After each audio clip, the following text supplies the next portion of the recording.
Good morning, everyone. Today I'm going to go through all of your grammar exercises from last week, so that's 4G, parts 1 and 2, and we'll start with page 210, number 1. So your first word in 210, number 1 is komoror, and the instructions say give the future perfect tense and conjugate. So for komoror, you want to determine whether it's active, passive, or deponent. And since it has that R at the end and doesn't say passive, you know it has to be deponent. And if you are in confusion, you can look at the back of your book, and there it will also tell you komoror is deponent. So then you flip to your deponent future perfect chart. You see that you need the third principal part of a deponent verb. So in this case, that's komoratos and then you add the future forms of sum.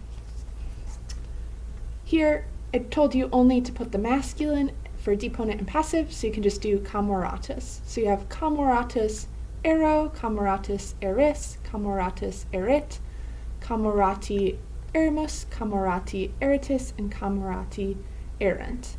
So note you need that third principal part of the deponent, so it has to be two different words. You have the third principal part and then form of the future of sum. Okay? So for the next one, we have tolo.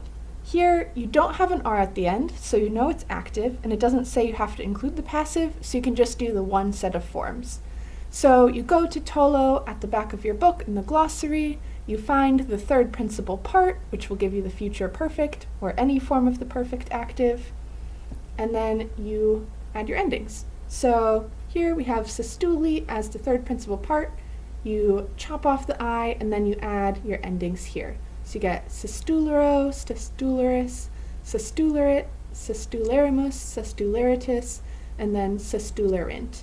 Note here you have an I rather than a U, because if you had sestulerunt, that would be the same as the perfect third person plural, but here we want the future perfect third person plural, so you need an I here. Okay, so you follow the same pattern for the rest of number 1.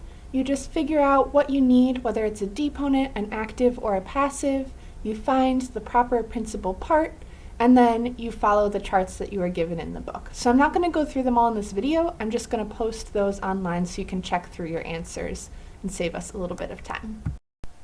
Alright, so now we're going to go through number 4 on page 210.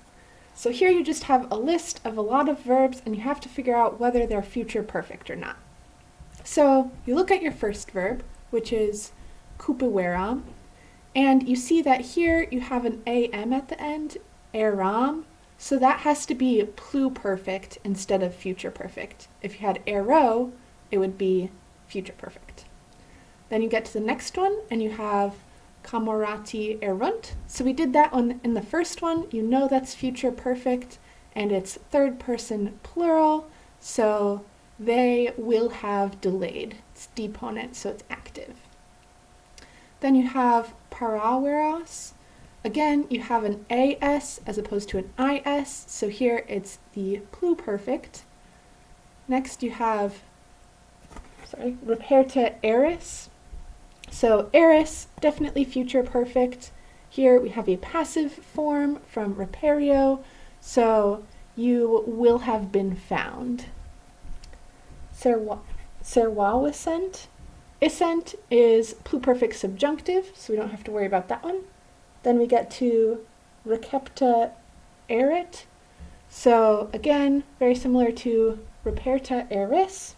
It's a future perfect, third person singular here, and it's passive, so we have it will have been received, or she will have been received, because you have an a here, making it feminine.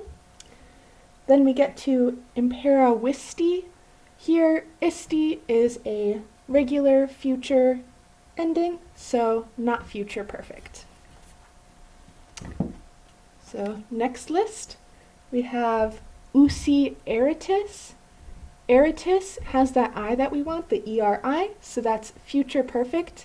Utor is a deponent verb, so here we have the future perfect of utor, meaning you all will have used.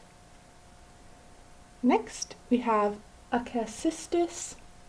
Again, istis is just a regular perfect form, so it's not future perfect here. We don't have that ERI that we're looking for.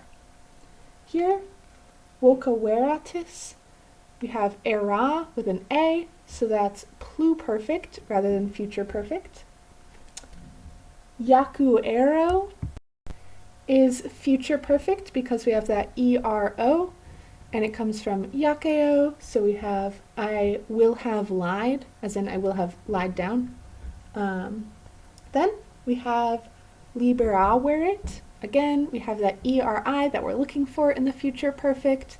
So he, she, it will have freed. And then affirmavimus. Imus is just a regular perfect ending, not future perfect, so we don't have to worry about that one. And then mortua esset. Mortua esse would be the perfect infinitive, so if you have an infinitive form with an ending, that's the pluperfect subjunctive. So again, not future perfect. All right, so next we have kamoverit, which does have an erit, so that's future perfect active. He, she, it will have moved.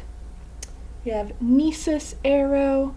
Ero is future perfect. Here we have a deponent, so I will have leaned.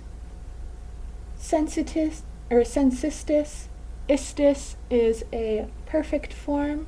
Don't have to worry about that. Negaverunt, also regular perfect, so not future perfect. However, invitaverint with an I is future perfect, so they will have invited. Profugit is just a regular future form, regular perfect form, not future perfect.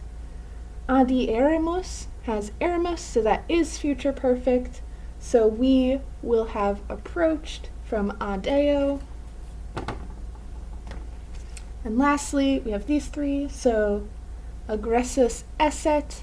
Esset, again, is just a pluperfect subjunctive, not future perfect. Petuerit is future perfect. We have that ERI, so he, she, it will have sought.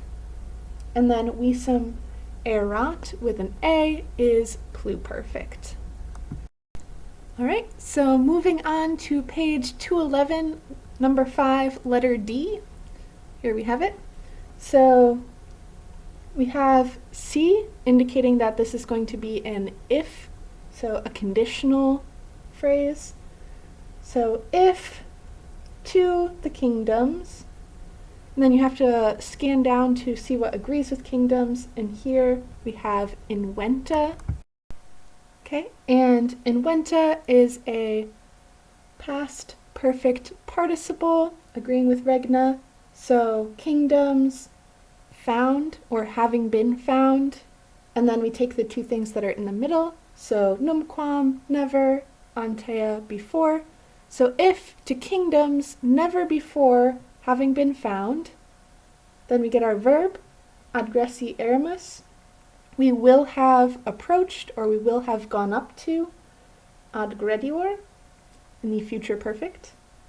So if we will have approached toward kingdoms never before having been found, then we have civitatis Romanae, so Roman citizenship, but it's in the genitive, so we have to keep looking to see if we can find a nominative.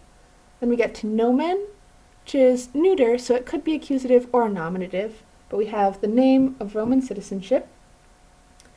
And then we have nos, again, could be nominative or accusative, meaning we. So we have to go to our verb to determine which one is the nominative and which is the accusative. So proteget is third person singular, and therefore nomen has to be our subject, because if nos was our subject, we'd have a first person plural verb. So the name, proteget, nos. So the name of Roman citizenship, proteget means protect, that's where we get the English word, and it's future. So the name of Roman citizenship will protect us, etiam ibi, even there. So altogether we have, if we will have approached toward kingdoms never before having been found, the name of Roman citizenship will protect us even there. All right, same number, but letter E here. So we have another C, setting up our condition. So if, and then there's no nominative here, so we can go to the verb, and here it's a second person singular. So with eris, we know it's a future perfect, and it's from mito. This is the third principal part, so it must be active. So if you will have sent, mito in the future perfect, singular second person, if you will have sent letters, literas, ad Lucium Raecium, to Lucius Raecius, whoever that is. If you will have done that, illa, that man, presumably Lucius Raecius. And then we have an indirect statement in the middle here, and you know that because we have an accusative plus an infinitive, and then a verb of speaking.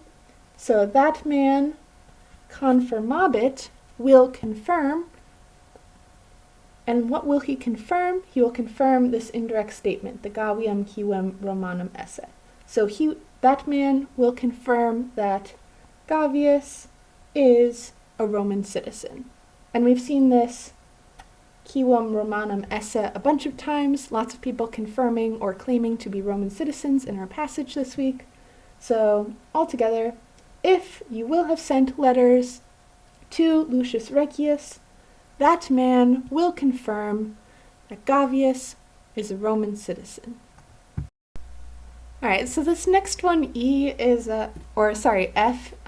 isn't the most positive sentence I've ever heard, but it does indicate what the future perfect meaning is, so kind of like it. Alright, so ubi, when, vixerimus is first person plural future perfect from vivo. So when we will have lived, future perfect. Erimus, just regular future of sum, also same first person plural. So when we will have lived, we will be mortui, we will be dead. So not so cheerful, but it shows you that we already will have lived at this future time, we will have been done living, and then at that point we will be dead. So future perfect and future. Set up in a nice example for you. Alright, so number 2 on page 213 at first looks a little bit overwhelming, but once you read through the directions a couple times, it really gives you all the information you need. So here it's trying to get you to equate certain English words with certain Latin conditionals. So for example, in A, we have, if I were now a Roman citizen. And so it tells you in the directions the phrase were now is the imperfect subjunctive. So all you have to do is look up your vocab words. So si means if, Roman citizen is civis Romanus, and it's in the nominative because it's agreeing with the subject. I am a Roman citizen, both I and Roman citizen are in the nominative. So we want were now. And since that's an imperfect subjunctive, we just have to figure out how to do the imperfect subjunctive of sum. So here you take the infinitive, esse, you add your first person singular ending, m, and you get the imperfect subjunctive, sm. If I were now a Roman citizen. In B, we have if he were to demand, and they show you in the directions that were to is the present subjunctive in a conditional. So we have C, if, praesidium, which is protection, if he were to demand protection, and that's in the accusative. And then we want were to demand as a present subjunctive, and he is doing it, so third person singular. So we have poscat, it's a third conjugation, so A is the vowel you want in the present subjunctive. We fear a liar in the third conjugation. All right, in C, we have if there were not now a delay. So again, for were now, we want the imperfect subjunctive. And because it's a negative, we want to say if there were not. So we have nisi instead of si, if not. So if there were not now a delay. Nisi, if not, mora, a delay. And then remember, est can be there is in addition to just is. So we want the imperfect subjunctive of est, and here we have third person singular, imperfect subjunctive, esset, if there were not now a delay.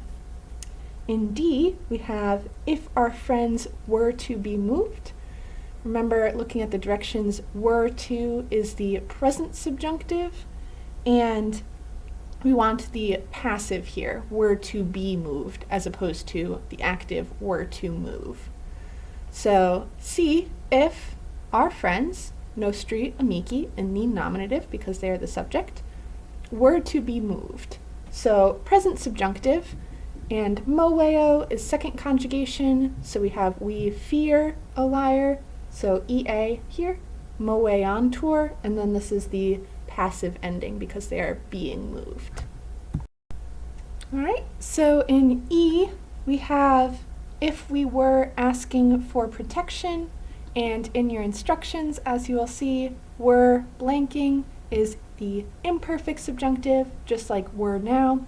So we want the imperfect subjunctive here. So we have si, if, nos. This is optional, you don't need it necessarily, but you can add it if you want.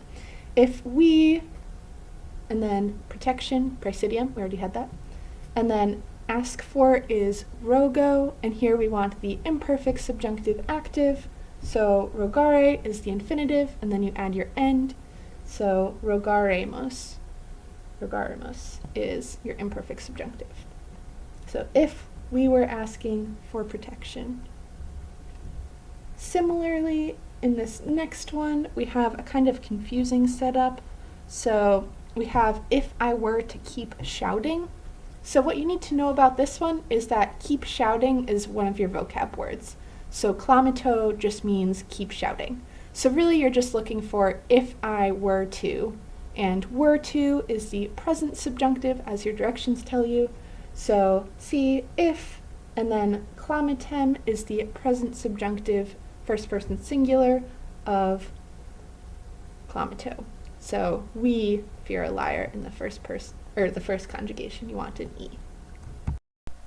All right, for the last four, there's no conditional. These are just practicing with the subjunctive. So if you look at the directions, it says would is present subjunctive and would have is imperfect subjunctive. So that's really all you need to do here. So G is I would like to say. So would, present subjunctive, would like to. So we have wolo, wele, and the subjunctive is welim. So I would like dikra to say. Second one, very similar, only here we have I would have liked to ask. So would have liked is your imperfect subjunctive, so you take wella, the infinitive, you add your ending, first person singular m. I would have liked wellem to ask quaerere. In I, we have I would have demanded, so would have, imperfect subjunctive of pasco, so you take your infinitive, pascara, you add your ending, first person singular, m. I would have demanded, pascarem. And lastly, J, we have I would be moved. So would, we want present subjunctive, and here it's the passive, I would be moved, as opposed to I would move. So for the present subjunctive, we add ea, so we fear a liar, second conjugation, and then you add your passive ending, first person singular, moear, I would be moved. So that's all of the exercises for last week. Hope you enjoyed and got a little bit out of it.